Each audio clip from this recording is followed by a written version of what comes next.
If you have ever hung out with other guys, I think you've probably had this strange feeling that all of us in the group of guys are kind of holding something back. Right? You're hanging out with a bunch of dudes. Maybe you're out drinking or you're at an event or whatever. You're just out and about on the town as a bunch of guys.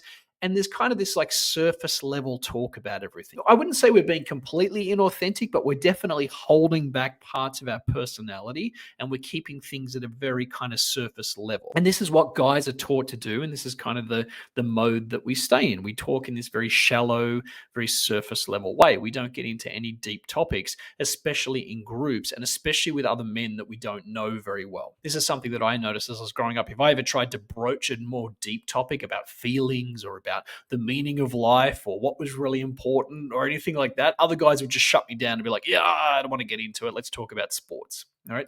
So this is a pretty common thing. So let's talk about why authenticity is important. I think sometimes as men, we kind of hear this term and we think, yeah, whatever, be more authentic, be more honest, be more blunt or direct. But authenticity itself actually is something that a lot of men don't understand. I think what happens is at some point in your life, usually in your 30s or 40s or beyond, the desire to be liked or to conform to the standards of others starts to limit your potential and your sense of truly living.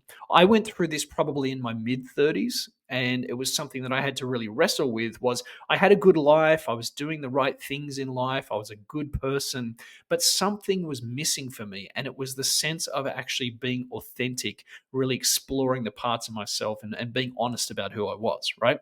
So this sense of authenticity I think is important, but it's really lacking in the world, especially for men. One of the things that's important to understand, I think, is the difference between authenticity and selfishness. So the three components, if you kind of compare and contrast, being authentic means respecting yourself and respecting others. Being selfish means being too controlling of yourself or too controlling of others. Okay. And you can kind of feel the difference. I know these are concepts, but you can feel the difference between being respectful and then on the other side being controlling, right? There's a difference there. The next way I think you can define the difference is authentic people tend to give first to themselves, whether they're listening, they're sharing something about themselves, they're being genuine in some way, and there's an earnestness to give to other people. Whereas in a selfish kind of mode, we tend to take first. We're trying to get something from the world. And the last one, which comes from a book by David Hawkins, is this difference between the idea of power and force. And there is a difference between the two. People who have true power in their lives don't need to tell people about it. They don't need to show off. Whereas people who don't, who tend to have that selfish bent, they tend to have to force things in their life. And you can kind of feel the difference there if someone's forcing it or trying to get their way or trying to impress you or something like that. So that's the difference in my mind between authenticity and selfishness. Obviously, again, these are conceptual, so there's no way to measure these things, but you can feel them if you really start to tune into, am I being authentic or am I just being selfish? The next thing I want to do is talk through 4 different ideas of how we can start to be more authentic as a man. So the first one I believe that we have to do to be more authentic as a man is to let go of the persona. Very often in life, especially as men, we tend to have these things that we do, we put out into the world to try and perform in a certain way. And so as men, we tend to have a persona, whether we want to be strong, we want to be successful, we want to be cool, we want to be attractive, we want to be rich, whatever it is.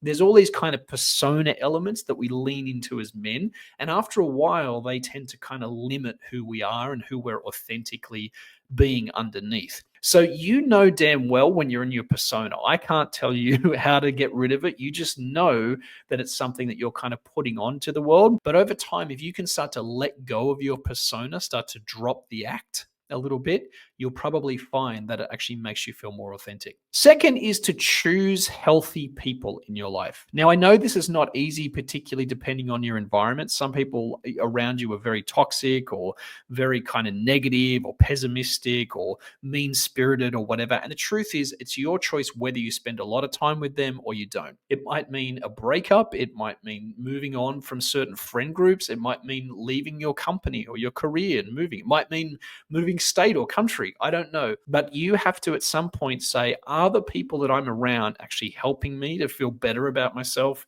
to be my authentic self? Or am I just kind of performing for them? Am I holding on to the persona because these people around me expect it of me? Next is changing your mind. Now, I know this might sound strange because, if you keep chopping and changing and thinking about things differently, how can you ever be authentic and be consistent? I think the key to authenticity is change. Right? If you keep being the same person you were 10, 15, 20 years ago, that is no longer authentic to who you are. We all know men who are kind of trapped in their 20s or teens or whatever, or talk about the good old days, and that's how they live their lives. They've never changed their mind. They've never adapted. They've never evolved. They're not learning anything new. So it's okay to change your mind about things. If you think something is important at a certain age, that's fine. Lean into it, believe in it.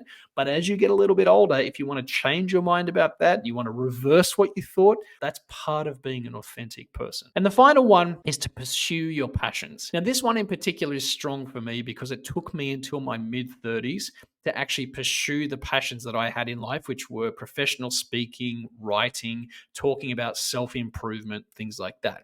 All of us have things in our life that are important to us, but very often as men, we tend to put them on the shelf because we think it's not responsible or it's not sensible or whatever, especially as we get older. And if we have a lot of things that we've kind of given up, our lives get very empty. So whatever it is for you, whatever your passions might be, whether it is something personal or whether it's to do with other people in the community, I would strongly recommend that you try pursuing them. Even in a small way in your life, if you can just spend a little bit of time each week, each month, pursuing your passions, you will find that it makes you feel more authentic and it helps you to change and grow as a man. So the two questions I have for you to finish here today are, what is one small act that feels true for you? You know what it is. I would suggest that you do it. You give it a shot, you try it. And the other one is to think about, how can you be more authentic in one aspect of your life? It may be that you can't change everything about your life right now, but what is one small aspect or one part of your life that you can change that can become more authentic? Maybe it's speaking to someone differently. Maybe it's dressing differently. Maybe it's reading something differently. I don't know. There's something about you personally, a small aspect that you can change if you want to. And if you start with that, I promise you, you'll find that it gets a lot easier and you'll realize that authenticity actually isn't as difficult as you think.